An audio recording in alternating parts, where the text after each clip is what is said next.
Good morning. We're over here on the Achilles. We're over here in St. Johns River.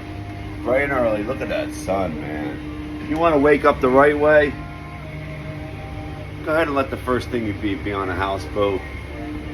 Sun like that with my son.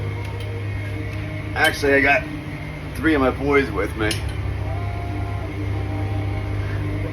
And it takes a while to learn how to steer a houseboat. What you have is